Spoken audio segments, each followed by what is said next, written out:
Let's go ahead and open. It's been a while since I've done this. Let's read from the Book of Prayer here.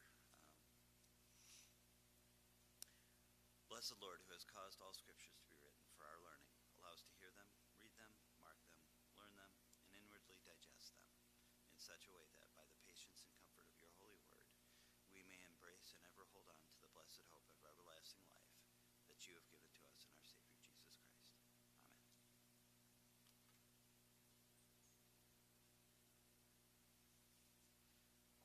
All right, we're working on Jeremy upgraded the sound system, so if I'm too loud or too quiet, let me know. Um, but I'm just going to proceed as normal.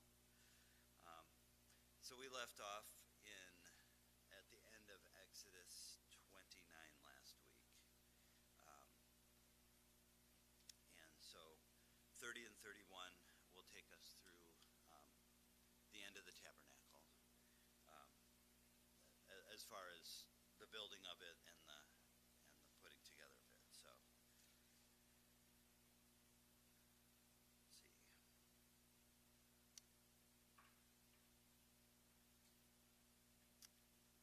And okay, did we? I don't think we did. So I'm just going to start 30 verse 1. Moreover, you shall make an altar as a place for burning incense. You shall make it of acacia wood. Its length shall be a cubit, and its width a cubit, and it shall be square, and its height shall be 2 cubits. Its horns shall be of one piece with it. You shall overlay it with pure gold on its top and its sides all around its horns, and you shall make a gold molding around for it. You shall make 2 gold rings for it under its molding, and you shall make them on its 2 side walls on opposite sides, and they shall be holders for poles with which to carry it. You shall make the poles of acacia wood and overlay them with gold. You shall put this altar in front of the veil that is near the ark of the testimony, in front of the mercy seat that is over the ark of the testimony, where I will meet with you. Aaron shall burn fragrant incense on it. He shall burn it every morning when he trims the lamps. When Aaron trims the lamps at twilight, he shall burn incense. There shall be perpetual incense before the Lord throughout your generations. You shall not offer any strange incense on this altar, or burnt offering, or meal offering, and you shall not pour out a drink offering on it. Aaron shall make atonement on its horns once a year. He shall make atonement on it with the blood of the sin offering of atonement once a year throughout the generations. It is most holy to the Lord.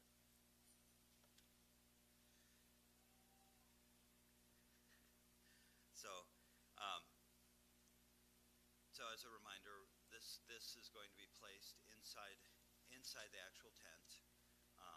So there's the ark on the inner court, and I didn't bring my visual aids, but the ark is on the inner court. There's a veil. The table of the showbread was on this side. The candelabra would be on this side, and this incense burning item would go right in front of the veil. And because it's inside the tent, it's covered in pure gold, just as all the others are, because God is holy, and he would be inside the tent.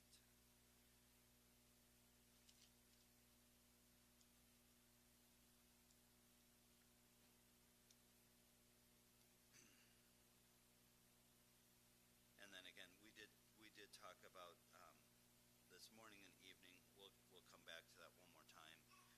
But this idea of strange fire, if we turn to Leviticus chapter 10.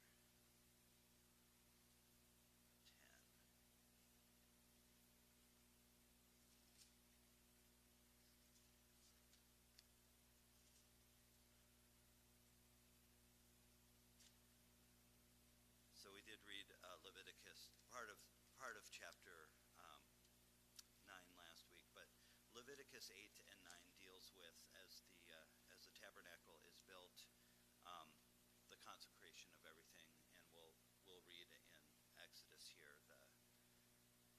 the oil that they would create to do that consecration. We got to the end, and it kind of gave us an insight into the order of things.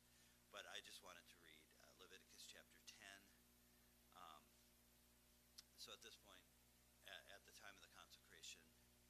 last week in chapter 29, Aaron had 4 sons. And Leviticus 10 records this. So 10 verse 1. Now Nadab and Abihu, the sons of Aaron, took their respective fire pans, and after putting fire in them, placed incense on it, and offered strange fire before the Lord, which he had not commanded them. And fire came out from the presence of the Lord and consumed them, and they died before the Lord. Then Moses said to Aaron, it is what the Lord spoke, saying, by those who come near me, I will be treated as holy, and before all people, I will be honored. So Aaron kept silent. And that happened before they moved out from the Valley of Sinai. So unclear how quickly they were in the valley for a year. It's unclear how long that took. It's not recorded. But later on, as there is counting of the people and the sons of Aaron, we just get Eleazar and his other son. And Eleazar becomes that's the name that sticks in my head. I forget the other one because he becomes the head of the family because of the strange fire that those two offered.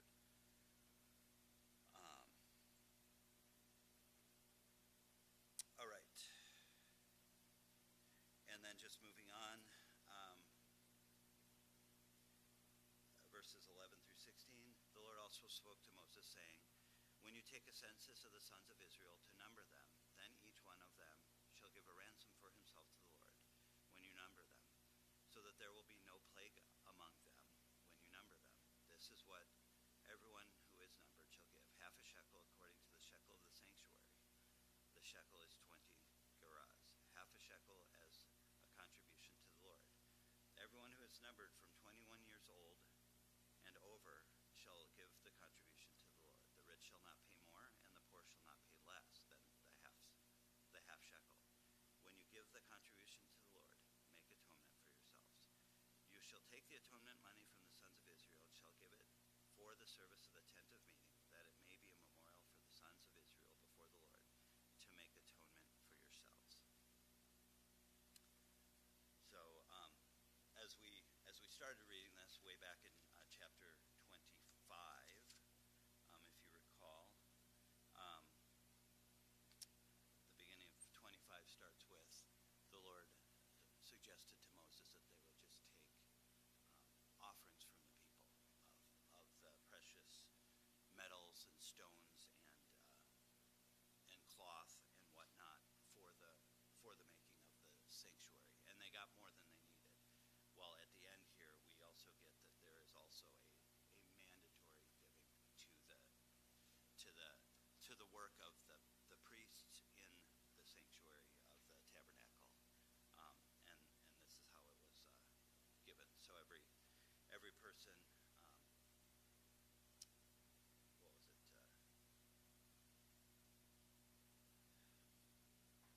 Based on age.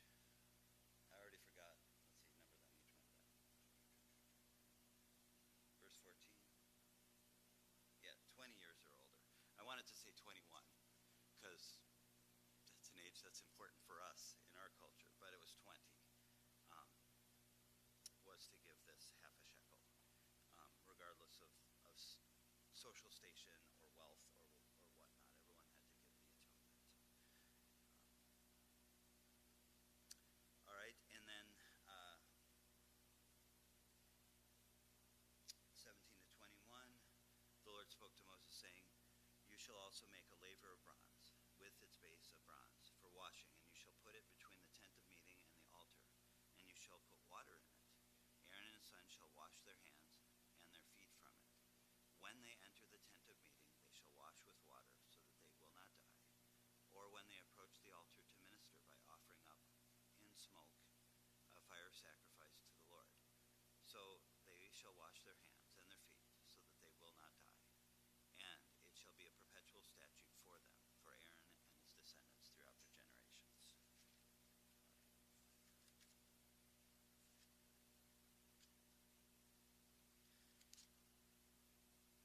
So now we've finally covered the last piece, and you notice that that's made of bronze because it's outside. So it's in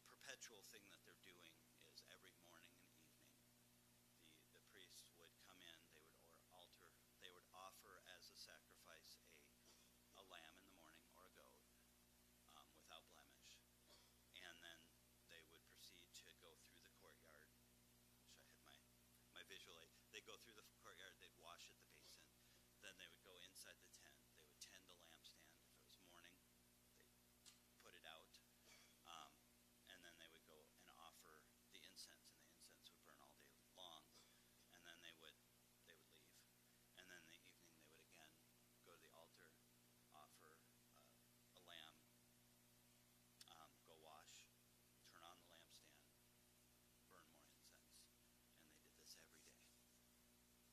So,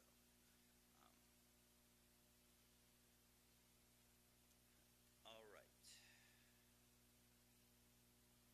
Then we get into the making of these things. Any questions on that?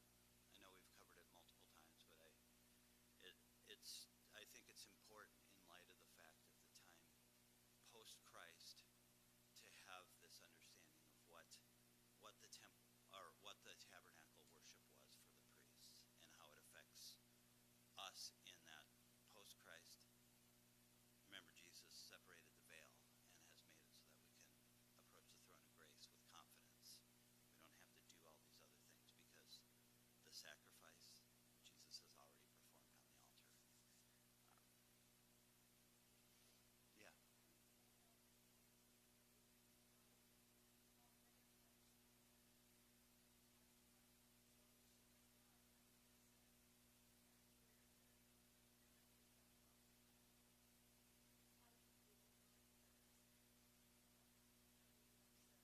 Yeah.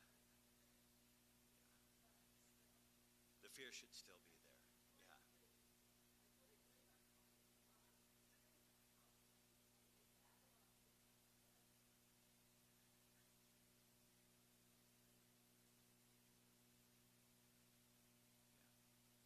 Yeah. No, it's a good point, Marge. No, and we see that in the New Testament too, right? As in those rare occasions where Jesus is glorified, how do the disciples react? How do the people who see him react? With fear, right? And so um, we tend to latch on this idea that Jesus is our friend and he walks among us, right? And he's so approachable and he's so compassionate. But there is the holy side of God. There is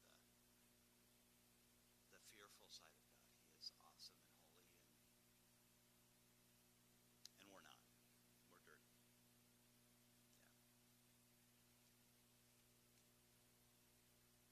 Of course, we're washed in the blood, right? So if we're washed in the blood, we are sanctified and we are made holy. We are made his children. But yeah, good plan. Anything else? All right, then we'll go into the making of the oil here. Moreover, the Lord spoke to Moses, saying, "Take also for yourself the finest spices of."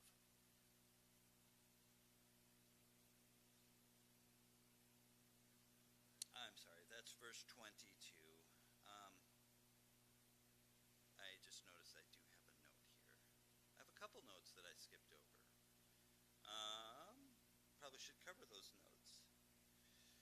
Um, so, from the sacrifice is Jesus.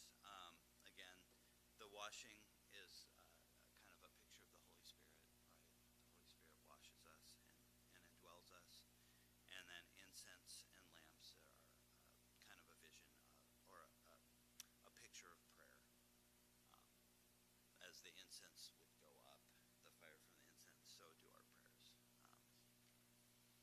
And then I did want to also refer to, we get a similar picture in Revelation. So this idea that this is just an Old Testament thing, Revelations 8:3, and you can turn there if you want.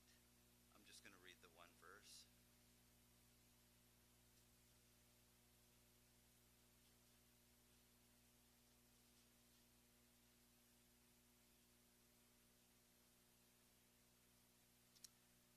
Well, it's a good verse. It's not quite the verse I was thinking I was referring to. All right, well, Revelations 8:3 is, "For every high priest is appointed to both offer gifts and sacrifices. So it is necessary that this high priest also have something to offer." Oh, that's Hebrews. No wonder. Sorry. Still a good verse. All right, yeah.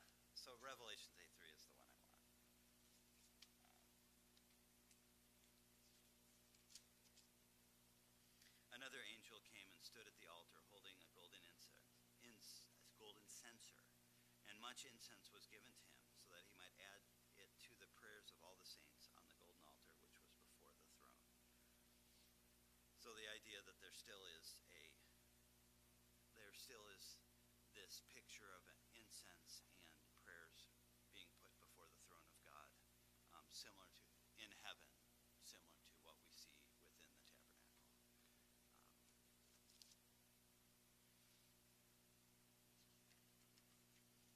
Just so happens that Hebrews 8:3 made sense. Okay, so back on Exodus 30, verse 22. Moreover, the Lord spoke to Moses, saying, Take also for yourselves the finest of spices, of flowing myrrh, 500 shekels, and of fragrant cinnamon, half as much, 250, and of fragrant cane, 250, and of cassia, 500, according to the shekel of the sanctuary, and of olive oil, a hin. You shall make of these a holy anointing oil, a perfume mixture, the work of a perfumer. It shall be a holy anointing oil. I'll pause. I didn't look extensively to double check, but in one of my sources, it suggested that 500 shekels is about 12.5 pounds, and so therefore 250 shekels would be about 6.25. A hin is about a gallon, and a gallon of olive oil is about 7.5 pounds. So if you add all that up, this mixture would have made about 45 pounds of anointing oil. Not sure what they put it in, but they do. I think they end up using quite a bit of it because, as we read, they're going to anoint everything. With it you shall anoint the tent of meeting, and the ark of the testimony, and the table, and all its utensils, and the lampstand, and its utensils, and the altar of incense, and the altar of burnt offering, and all its utensils, and the laver, and its stand. And you shall also consecrate them, that they may be holy. Whatever touches them shall be holy. So the idea is part of this anointing is just doing. So we got, as we read in Leviticus 8 and 9 last week, remember when God comes down and dwells in the tabernacle inside that Holy of Holies? He consecrates everything by his presence. But as in a, I guess, corresponding with that, this also makes it consecrated and also makes it holy. So ultimately the holiness is all coming from the Lord. He just says, I want you to do this, and this will be a way of could he have consecrated it without this? Sure, but that's how he chose, right? He chose this oil. And I didn't look up all of these things, but we know myrrh is something mentioned throughout the New Testament. Cassia is related to cinnamon. It's from the tree bark of a similar tree. And so these things, I'm not sure how much of this they had access to in the desert and how much of this was just stuff they carried out of Egypt with the plunder of Egypt.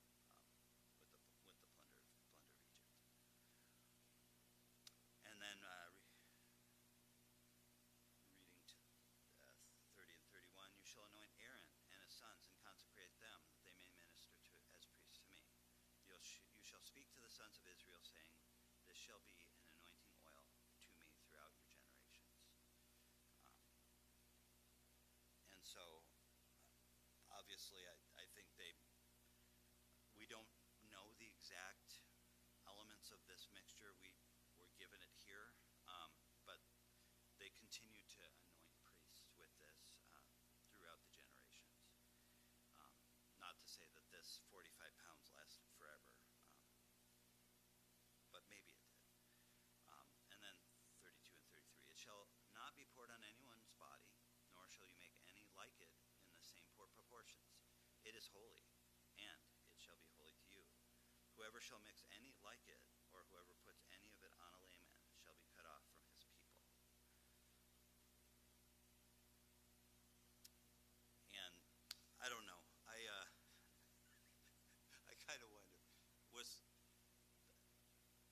consider that the daily work of the priests, um, in the very beginning, as everything was being consecrated, I'm guessing the priests actually smelled pretty good. But if you think of their daily task, um, they would have smelled like sacrifice, like the incense.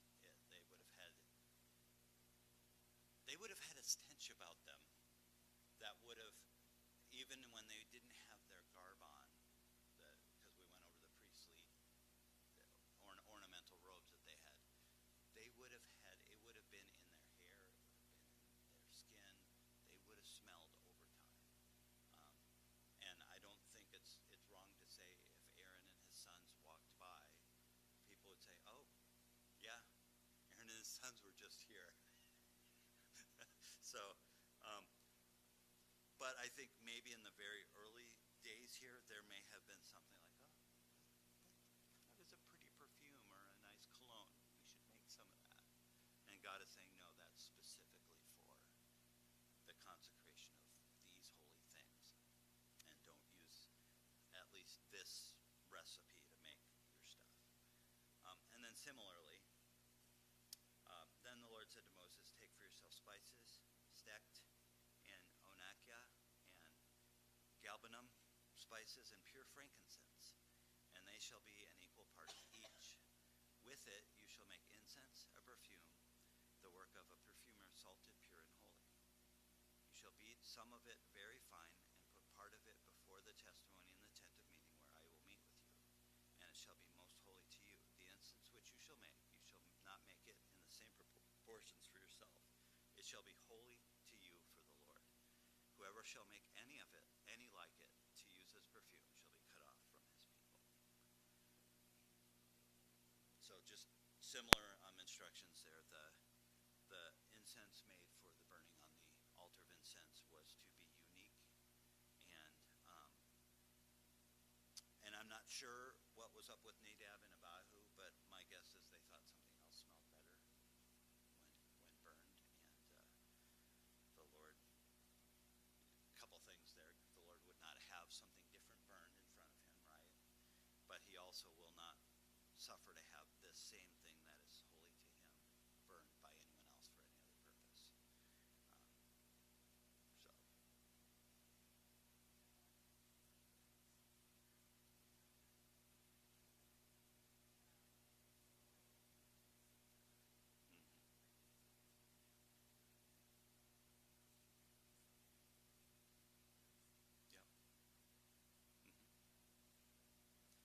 Yep. Yeah. And so when those gifts were given to Jesus, if we knew our Old Testament, we should be thinking tabernacle. We should be thinking the holiness of God, the awesomeness of God, who, to Marge's point, it's a scary thing to approach, and you want to approach him in the right way, doing the right things, or it could be lights out, right? That he would come humble as a baby. Yeah. That's awesome. Thank you, Aaron.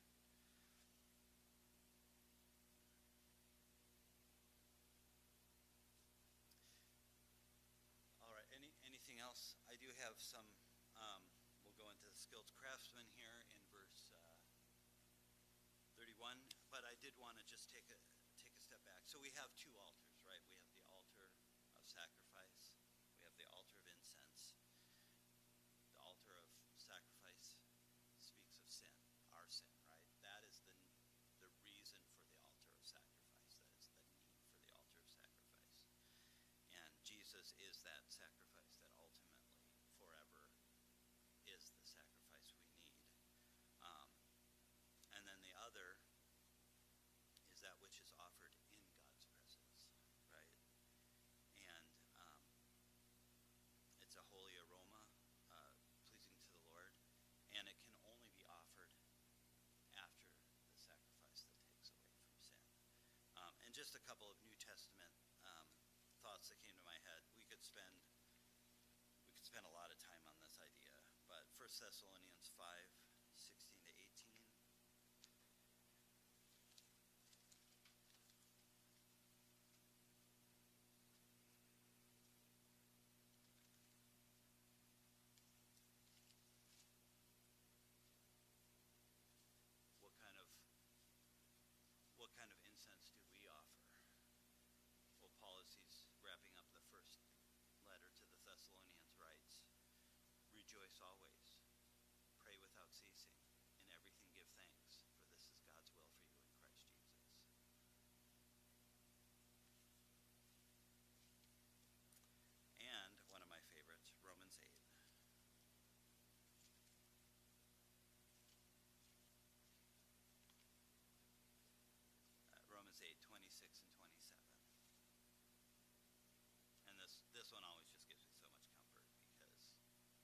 what's the incense we offer before the Lord?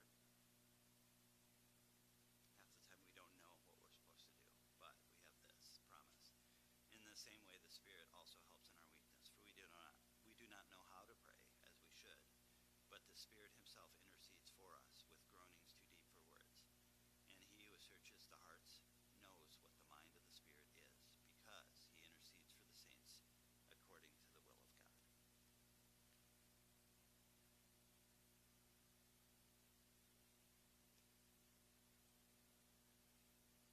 So, like I say, we could do an exhaustive search. I just wanted to pick a couple that I think would give us an idea of what are the prayers we offer today in light of the fact that Jesus is the sacrifice and we can approach the throne of grace. We still are offering incense. We still want to be stinky in our world like the priests were in their world, because we are, as 1 Peter chapter 2 says, we are God's priesthood today. All right. Then moving on to chapter 31, verses 1 to 11. Now the Lord spoke to Moses, saying, See, I have called by name Bezalel, the son of Uri, the son of Hur, of the tribe of Judah. I have filled him with the Spirit of God in wisdom and in understanding and knowledge and in all kinds of craftsmanship, to make artistic designs for work in gold and silver and in bronze, and in the cutting of stones for setting and the carving of wood, that he may work in all kinds of craftsmanship. And behold, I myself have appointed with him Aholiab, the son of Ahisamach, of the tribe of Dan, and in the hearts of all who are skilled I have put skill, that they may make all that I have commanded you, the tent of meeting, and the ark of testimony, and the mercy seat upon it, and all the furniture of the tent, the table also, and its utensils, and the pure gold lampstand with its utensils, and the altar of incense, and the altar of burnt offering, also with its utensils, and the laver, and its stand, the woven garment as well, and the holy garments for Aaron the priest, and the garments of his sons, with which to carry on their priesthood. The anointing oil also, and the fragrant incense for the holy place. They are to make them according to all that I have commanded you.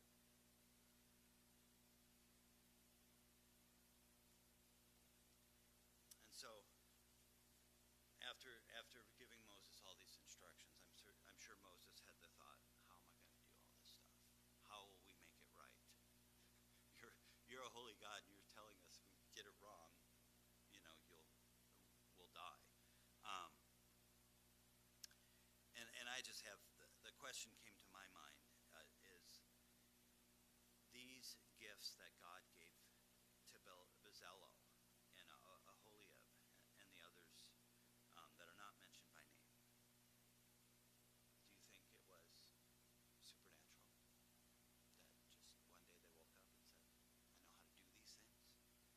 Or is it possible that this was in accordance with the trade that they had in Egypt, or training that they had received in Egypt? Or is it both? Yeah. Yep.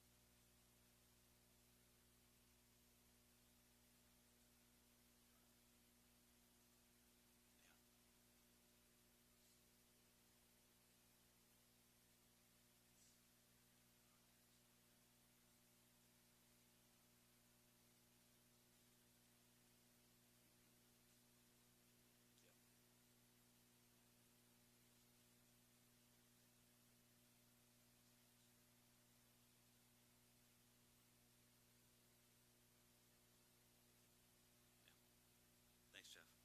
That's pretty much what my notes say.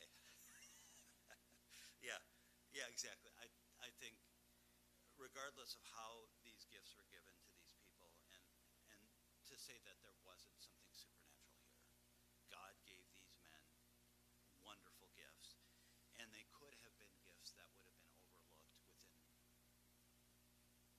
within the whole camp of Israel. Again, the camp was possibly as big as 2 to 6 million people. Moses is thinking, who am I going to get to do this? I would think, if I was Moses, I'd be like, well, this is all great, God, but how's this going to get done? And God's, look, I know 2 people who can head this up, and they probably know the right people, and they're gonna get it done. And it's no different than see in Romans 12. Yeah, Romans 12 accounts what are the gifts and kind of Paul's.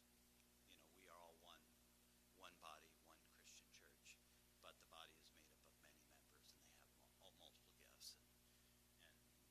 And the point is, in this time, God is calling out that there were some members of the tribe of Israel that had the gifts to do these things, and that God was going to send His Spirit on them to do it well. But it's the same thing today. Some of us are teachers, some are evangelists, some have the gift of hospitality, etc., and we should all be using their gifts.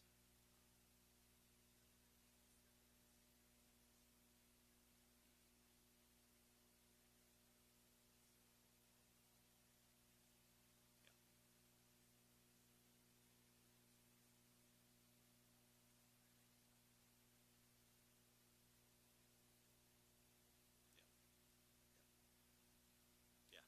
No, that's great. And I think it's important to call out there in today's church. I mean, sometimes we don't know the gifts God has given us because we don't flex the muscle ever, right? If you never try to teach, do you know if you're a teacher? If you never step out in faith when someone asks you to do whatever it might be around the church, and I could never do that. I'm no good at that. If you never flex that muscle, you might not know what those gifts are. So, and so I just have in my notes, what are your gifts? What is God calling you to do or to try?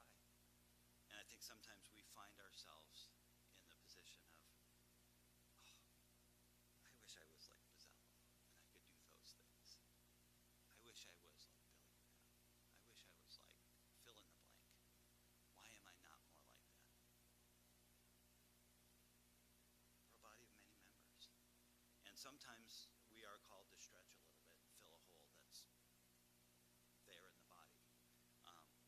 But sometimes you need to fill a hole that's there, and it's your gift, and you just need to use it. So no condemnation here. I'm just encouraging.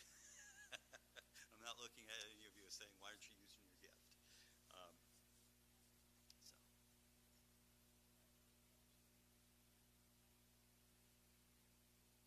Yeah. Yeah, exactly. Yeah. Yeah. Yeah, and I think, yeah, in the modern day context, I think sometimes that's the hard thing. We have a need within our local church body or in the greater church body, um, and kind of, you think of like our missions, right? Who will go? They don't know. They can go from church to church, and sure, the pastors may say, hey, you should talk to Billy and Bob and Stefano or whatever it would be, and but at the end of the day, whoever raises their hand and says, I'll go, sure, I'll go, I'll try, could be someone different than those we think who have the gift. Yeah. Yep. Yeah, and in this case, God knows, so he wasn't wrong. Let's finish up here. Reading 12 to 13. The Lord spoke to Moses, saying, But as for you, speak to the sons of Israel, saying, You shall surely observe my Sabbaths, for this is a sign between me and you throughout your generations, that you may know that I am the Lord who sanctifies you. Therefore you are to observe the Sabbath, for it is holy to you. Everyone who profanes it shall surely be put to death. For whoever does any work on it, that person shall be cut off from among his people. For 6 days work may be done, but on the seventh day there is a Sabbath of complete rest, holy to the Lord. Whoever does any work on the Sabbath day shall surely be put to death. So the sons of Israel shall observe the Sabbath to celebrate the Sabbath throughout their generations as a perpetual covenant. It is a sign between me and the sons of Israel forever. For in 6 days the Lord made the heaven and earth, but on the seventh day he ceased from labor and was refreshed. sure that we all catch. So what did we read throughout the as we ended up got towards the end of the making of the tabernacle and started moving more into the duties? The priests are going to offer sacrifices as a perpetual covenant. They're going to keep the lamp lit as a perpetual covenant. As part of this perpetual covenant, they're going to offer incense as part of this perpetual covenant. And so what do we see here about the Sabbath? It's part of that perpetual covenant. So I think we want to see that. We want to make sure we connect that. It is ultimately part of the moral law, right? In Exodus 20, 10 commandments. One of them is to keep the Sabbath. And God calls that out here because it's a holy day. It's a day to be sanctified. It is interesting as we read that, and we read the idea of no work to be done. How about the priests? Every Sabbath, what are they doing? They're still doing the same thing. Sacrifice in the morning, trimming the lamp, burning the incense. In the evening, sacrificing, lighting the lamp, burning the incense. So, and we carry that tradition yet today, right? I'd like to tell you that my standing up here is not work at all, but it's work. What Jeremy does, in order to run church, in order to worship, some people have to work. Lynn, it's a lot of work for her to get up and tickle the ivories, and Hazel as well. Those are things that, according here, even though it reads this way, Jesus confirms in Matthew that Matthew 12, verse 5, that was perfectly fine, and it was exempt from this idea of work. The Israelites went to great length to try to figure out what constitutes work versus not work, and that's not the point. The day of the Sabbath is made for man, as Jesus made clear, and it's a day that God made holy, a day of rest, and a day that is consecrated, both for the people and also consecrated to the Lord. And so I will just tell you, one of my helps went to great length here to say that the Sabbath doesn't apply to the church, and he kind of threw out everything that he said was for the church before. I'm sitting there scratching my head. I think the Sabbath still applies to us today. And the ultimate Sabbath rest for the people of Israel, that picture of entering Canaan. And what is our Sabbath rest that we ultimately look forward to? Heaven. Yeah. The Sabbath that never ends because we'll be in the presence of God. And will we work in heaven? I think so. I don't think we each get our personal cloud with our personal harp, and that's all there is. I don't know what work will be in heaven, but it is interesting that God labored for 6 days to make this reality and rested on the seventh day. We will rest in heaven, but we will also work. But I don't know what that work will be. And then lastly, when he had finished speaking with him upon Mount Sinai, he gave Moses the 2 tablets of the testimony, tablets of stone, written by the finger of God. I won't belabor the point. There's 2 traditions, right? One tablet had the first commandments that dealt with our relationship with God. Second tablet was those laws that deal with our relationships with each other. The other tradition is that it's more of God made a contract with the Israelites and said, this is my covenant, and these are the stipulations I make. These are the things I want you to uphold. And they were mirror copies. One was God's copy, and one was the copy for the Israelites. And both were still going to go into the Ark of the Covenant. I don't know which it is. Nobody knows. So, all right. Let's close in prayer. Lord, thank you again for this opportunity to meet together, study your word. And Lord, we're in awe as we look at this picture of how you have made yourself accessible to us, how you have made it so that sinless God can find a way to meet and come to those of us who are sinful, all of us, that are impure, imperfect, unworthy. And by the death of your Son, Lord, you make us worthy, not by our acts, but by what you have done. And you make it so that we are your children. It's just too wonderful for us, and yet we get to enjoy it. Lord, I just pray that as we continue our worship, that you would bless it, make it a fragrant offering in your sight, holy and pleasing, and as we go from this place as well. For Jesus' sake I pray. Amen.